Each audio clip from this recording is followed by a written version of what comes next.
ان في دول عربية بنعدها من ضمن الدول العربية وموجودة في جامعة الدول العربية، لكن شعوبها ما بتتكلمش اصلا عربي. طب ازاي بقوا دول عربية؟ انا هقولك.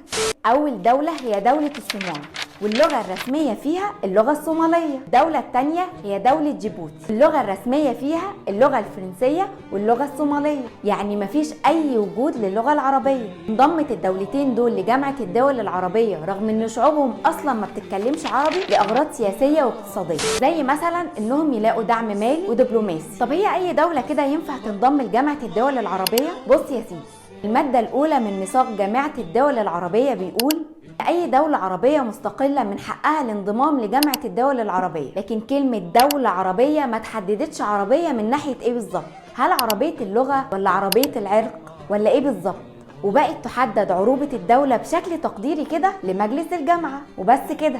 ما تنساش بقى اللايك.